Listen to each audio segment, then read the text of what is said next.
മോനെ കരയല്ല മോനെ. എന്ത് നല്ല വീട്, ഞാൻ പിറന്ന വീട്, ചേട്ടനുണ്ടു വീട്ടിൽ, ചേട്ടനാണു ദൈവം. 2-3-4 വയസ്സ് മരിച്ചു, കുളത്തിൽ വന്ന് മരിച്ചു. മരിച്ചു കഴിഞ്ഞ് പിന്നെ വരാതെ എനിക്കെന്തോ അസുഖങ്ങളൊക്കെ വന്നായിരുന്നു. പിന്നെ അതിൽ നിന്ന് എല്ലാവരും ഇവിടെ ഉള്ളവരും എല്ലാവരും കൂടെ വന്ന് എന്നെ വിളിച്ചുകൊണ്ട് ഇവിടെ കൊണ്ടുവന്നു.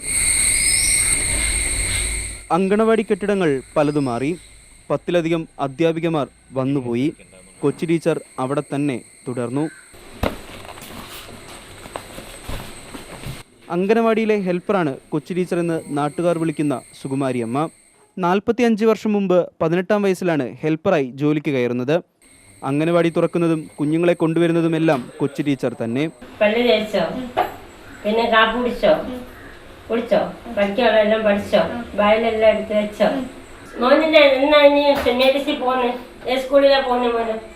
1000-ലധികം കുഞ്ഞുങ്ങൾ പഠിച്ചിറങ്ങി. പലർക്കും മക്കളും കൊച്ചുമക്കളുമായി. ആ സ്നേഹത്തിലൂന്നി നാട്ടുകാരുടെ കൂട്ടായ്മ പൊതുസമ്മേളനം സംഘടിപ്പിച്ചാണ് യാത്രയാക്കിയത്. MLA KU ജനീഷ് കുമാർ ആയിരുന്നു ഉദ്ഘാടനം. കൊച്ചു ടീച്ചറിന് 1.5 ലക്ഷം രൂപയും മൊബൈൽ ഫോണും സമ്മാനമായി നൽകി.